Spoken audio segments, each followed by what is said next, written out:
ہماری اس تقریر پر فیس بک کی تقریر پہ کمنٹ ہوں گے دشمنان علی ہیں. میں کہتا ہوں دشمنان علی پر لعنت ہو. اور میرے مخاطب آج صرف اہل سنت ہے. دوسرے طبقے سے میری کوئی کلام نہیں, میری کوئی گفتگو نہیں. صرف آپ میرے مخاطب ہیں اہل سنت.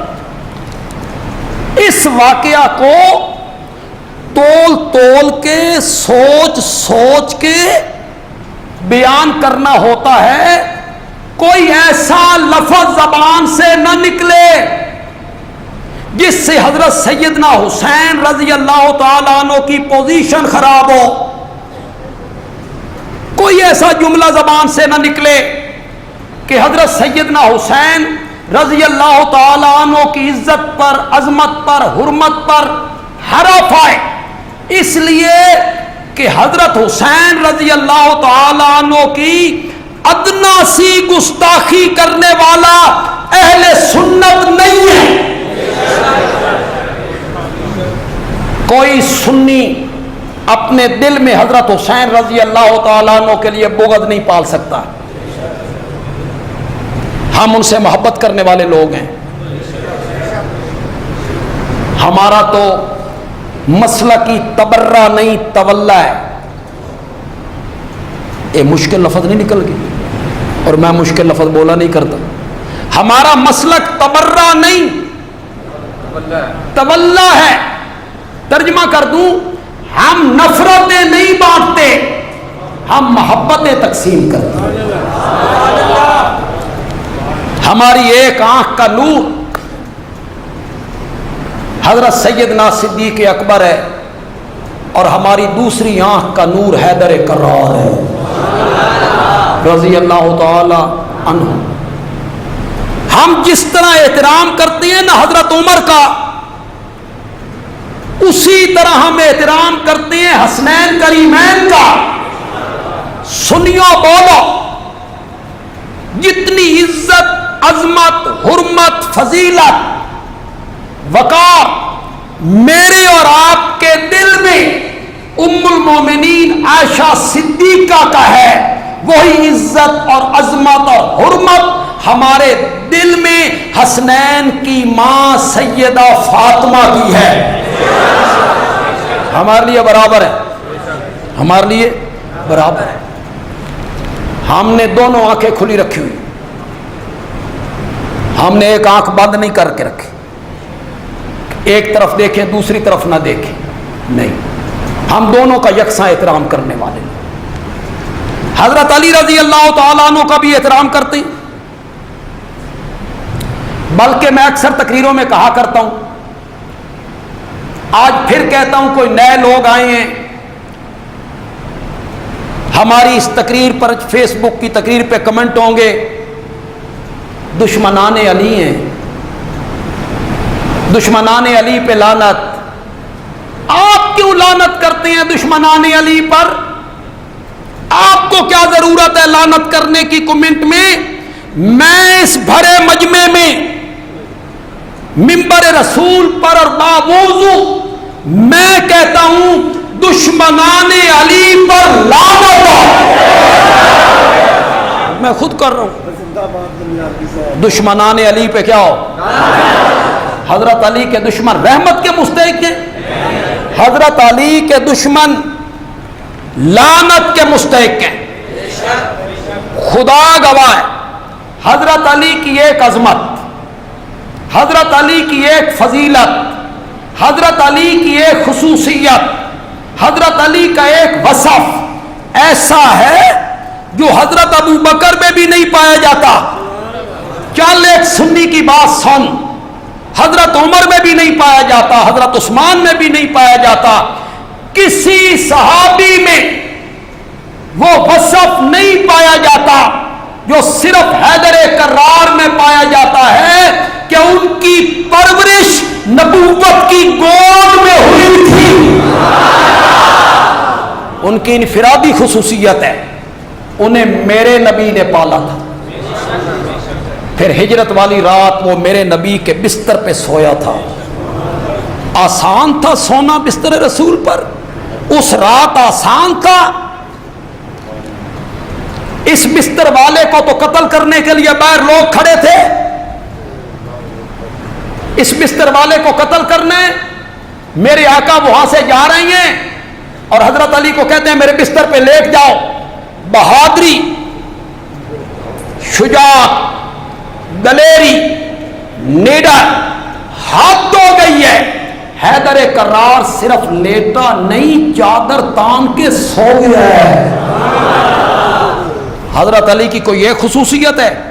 حضرت علی بہت اونچے ہیں، بہت اونچے ہیں، بچوں میں پہلا مومن ہے۔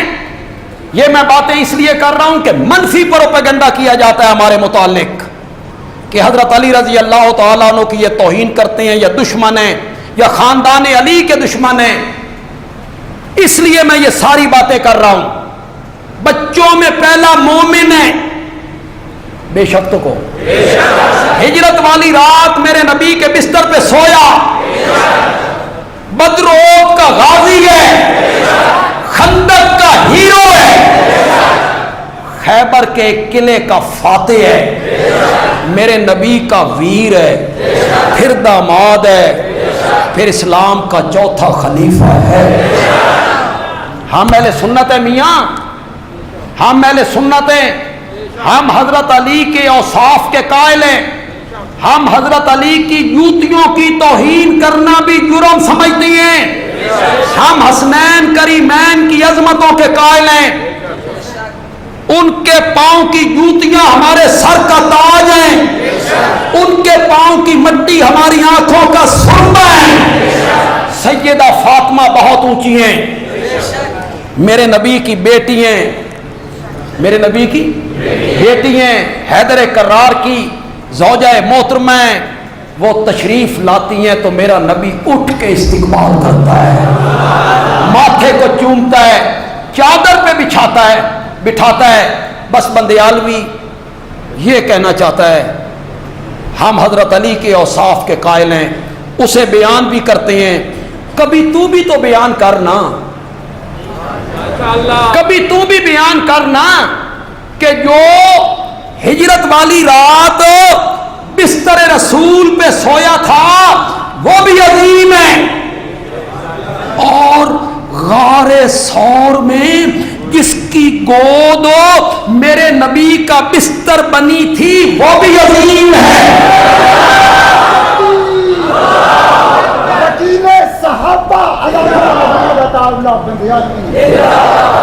ہم قائل ہیں تو آپ بھی قائل ہو نا، آپ بھی ان کے اوصاف کا تذکرہ کریں نا، آپ بھی ان کی صفات کا تذکرہ کریں نا۔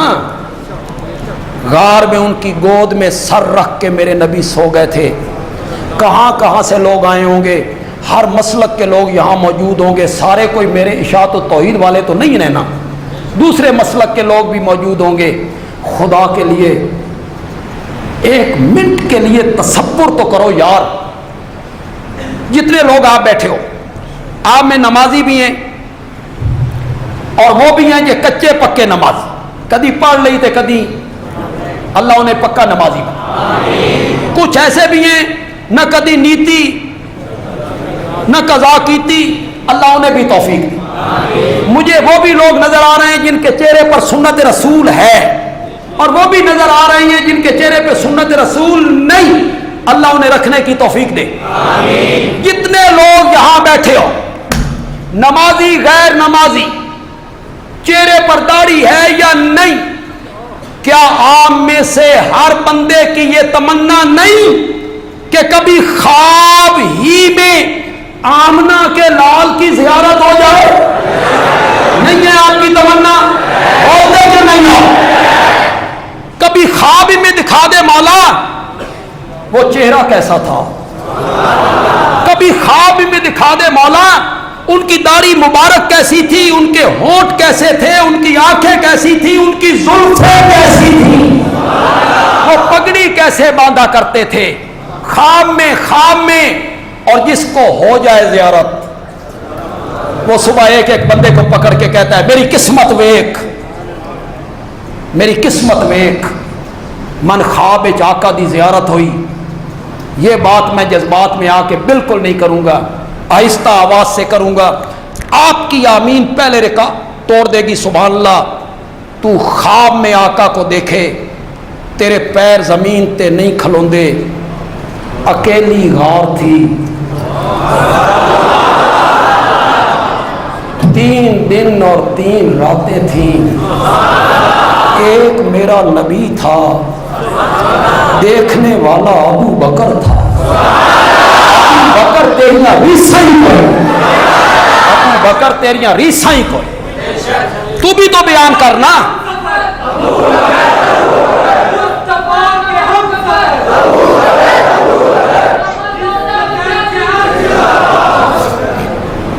ہم حضرت علی کے فضائل کو مانتے ہیں، یہ ہمارے عقیدے کا مسئلہ ہے، یہ ہمارے ایمان کا مسئلہ ہے۔ میلی نگاہ اٹھانے والا ان کی طرف مسلمان نہیں ہو سکتا، نہیں ہو سکتا۔ ہم تو مانتے ہیں، ہمارا مسلک تبرہ نہیں، تولا ہے۔